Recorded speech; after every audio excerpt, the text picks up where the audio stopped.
Hi there, I'm Linda, and I'd like to share a story about my family's kindness and the unexpected challenges we faced. Growing up wasn't always easy for me, but I always believed in lending a helping hand. My family didn't have much, and we often struggled to make it to the end of the month. I had two younger siblings, and because my parents were constantly busy with work, I was responsible for taking care of them. Living so close to poverty, I developed a strong desire to help those in need around me. I studied hard and managed to build a life for myself.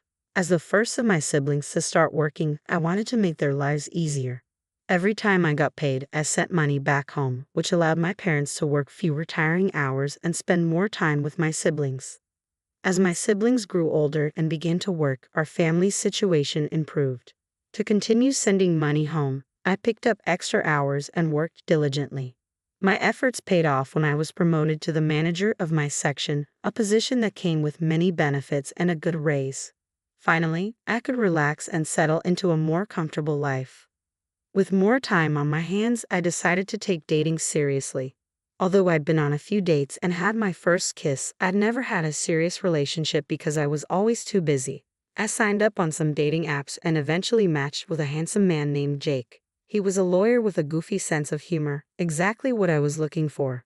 We started texting every day and soon went on our first date, which led to many more. Jake turned out to be the perfect match for me. He made me laugh when I was upset and knew exactly when I needed a hug. He was also serious about his career, often sharing stories of his cases and the praise he received for his work.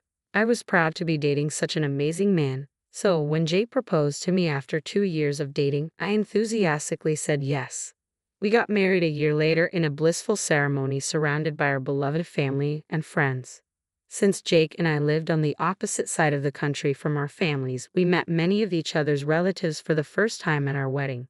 One of these relatives was Jake's sister, Stacy, who was 9 years younger than him. While most people accepted me warmly, Stacy was a bit harder to win over.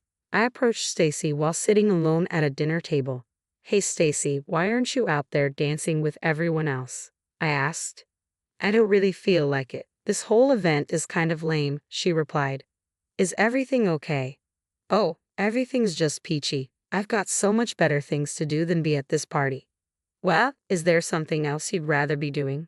"If it weren't for you getting hitched to my special golden child of a brother, I could have been applying to universities and figuring out my own life." "Is this about Jake? Seriously, have you seen the way everyone in your family worships the ground he walks on?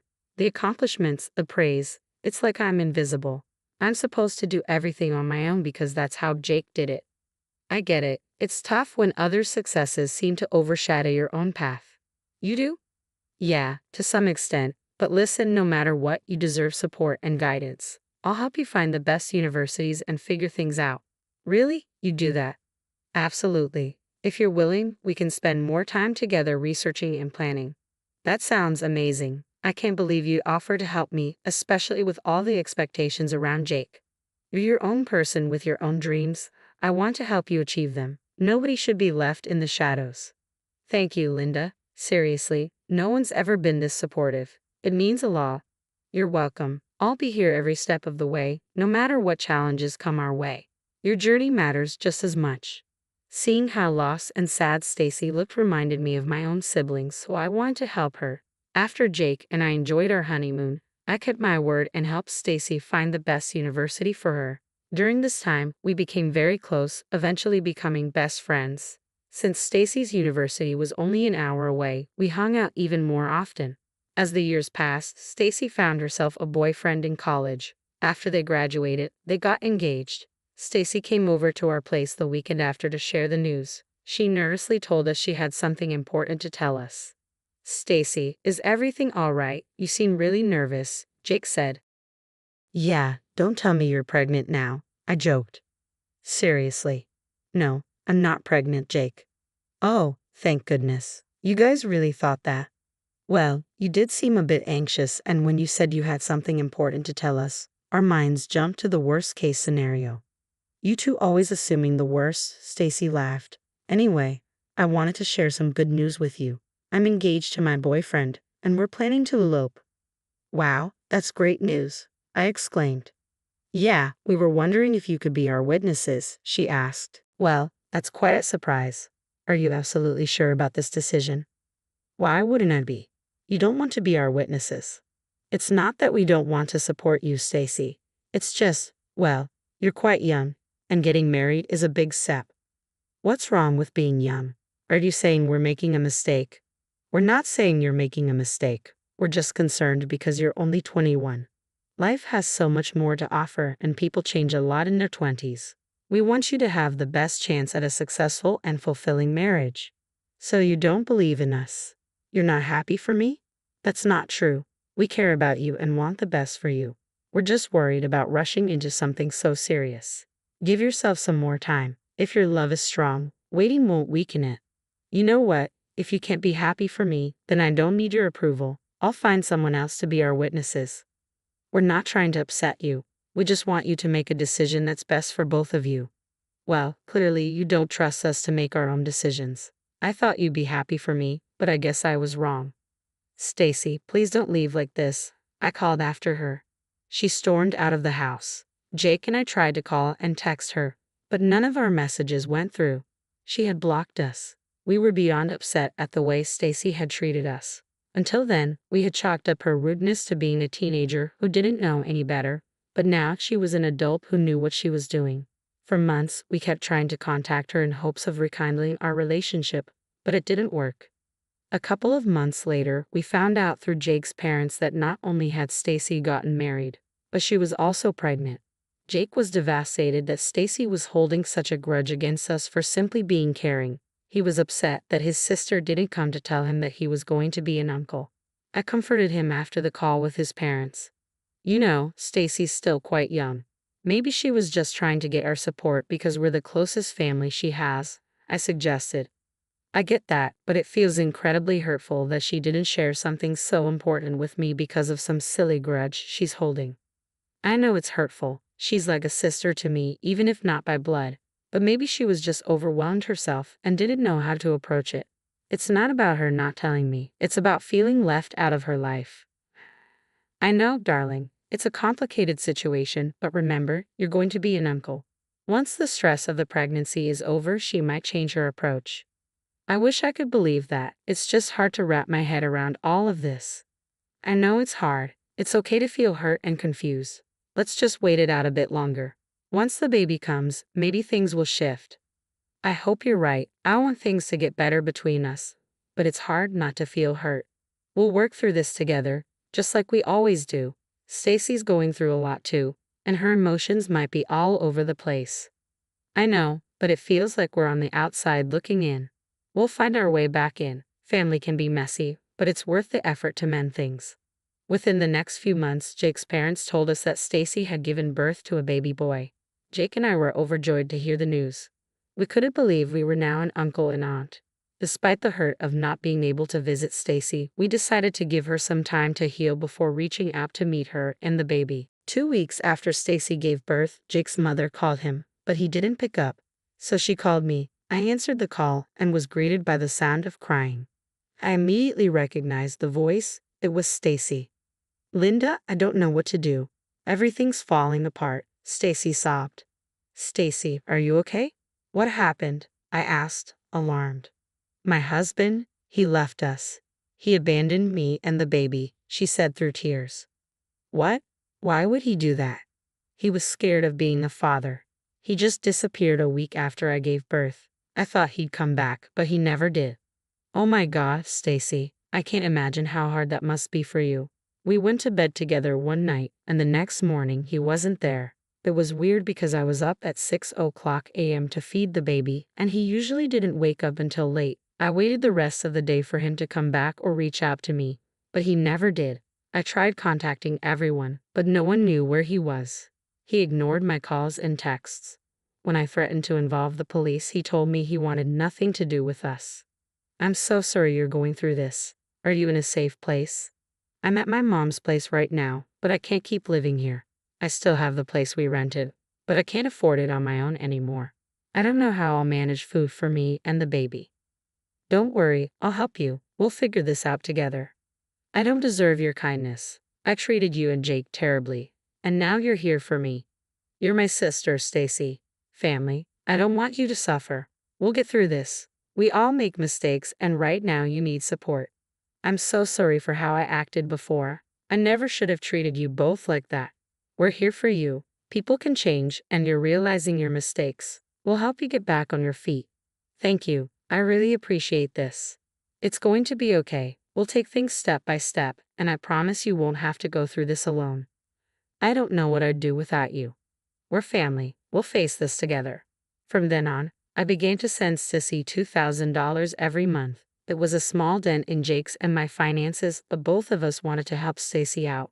After all, she was family. Our arrangement went on for a year. During that time, Stacy went back to work, and the extra money helped her immensely. However, her gratitude slowly shifted to entitlement. Whenever I was just a little late sending her the money, Stacy would call and demand it immediately. Initially, Jake was very upset about it. He talked to me one evening. "I'm starting to think Stacy's reverting to her old ways," he said. "What do you mean?" "It's like she's using us again. Like she's taking advantage of our help."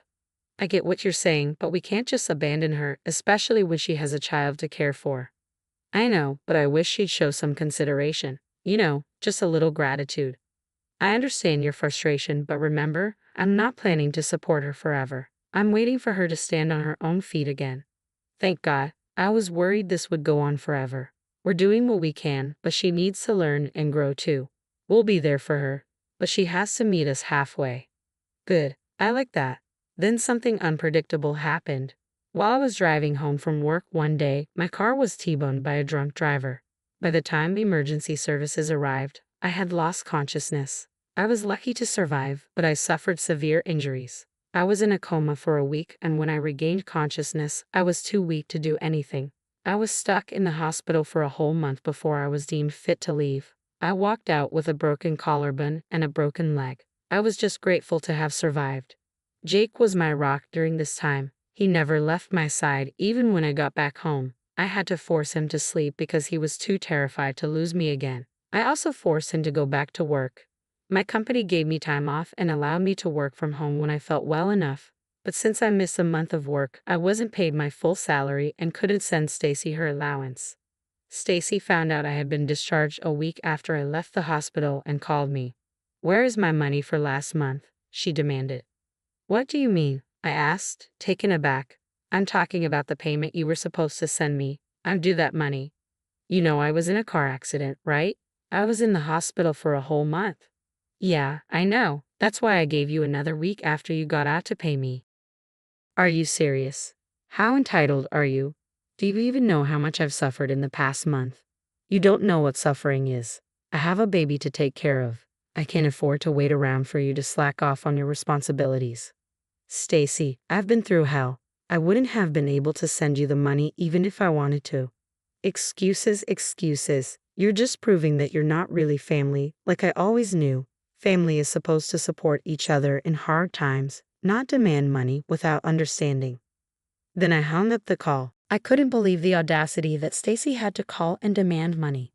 I wasn't even obligated to help her. I was only helping out of the goodness of my heart.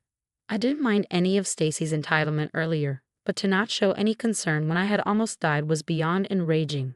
A couple of minutes after I cut the call, Stacy texted me, saying that she had always known I wasn't part of the family and that not sending her the money proved it.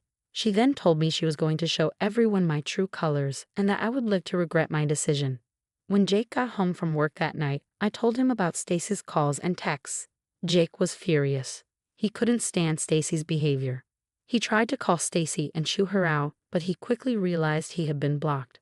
I was emotionally drained from the day, so I told Jake to just let it go. A couple of days later, I was rudely awakened from an afternoon nap by a phone call from my boss. She told me that the company had received multiple tips stating that I had been financially abusing a family member and forcing them to stay at home. This was a big violation of company policy because I worked for a company that focused on family welfare. I assured my boss that I wasn't doing anything of the sort. My boss told me she needed to see proof and that until further notice, I was suspended from work. I didn't know what to think. Who could be spreading such stupid lies about me? In the middle of the crisis, my phone rang again, and this time it was Jake's mother.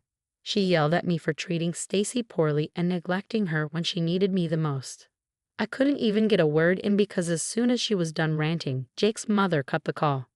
This went on the entire day, with multiple family members either calling or texting me to inform me of how disgusted they were with me. I managed to get a hold of Stacy.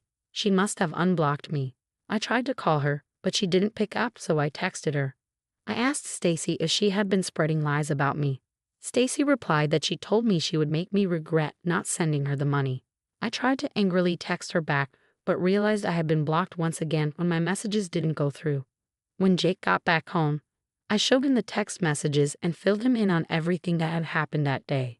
I've had enough of Stacy's behavior. I'm going to make her pay for all of this, Jake said, his voice filled with determination. I know, Jake. Her lies have seriously hurt us. My job, our reputation with family, it's all at stake. There's no stopping me now. I can't let her get away with this. And I won't ask you to stop. I'm tired of her entitlement and manipulation. We've shown her nothing but kindness, and this is how she repays us. Linda, I've been thinking, what if we take legal action? A defamation case against Stacy. Absolutely. She needs to face the consequences of her actions. I'm with you on this, Jake. Let's do it. It won't be easy, but it's the right thing to do.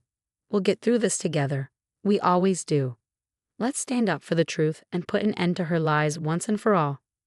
Over the next few weeks, Stacy was summoned to court for the case. She tried to text and call Jake and me, but this time we were the ones who blocked her. She tried to approach us during the trials, but we tactfully avoided her. In the end, the judge ordered Stacy to pay me $200,000 in settlements. Stacy broke down crying in the courthouse. I did feel bad, but I knew this was the only way for Stacy to learn from her mistakes. Stacy tried to spread more misinformation about Jake and me, but we sent everyone the records of the case and informed them of what had happened. Nobody sided with Stacy, and many refused to associate with her for fear of being mistreated by her too. I also sent proof of my innocence to my company, which got me back to my job. Jake and I truly felt sorry that we had set Stacy back by a lot by suing her, but it was the only way for Stacy to learn.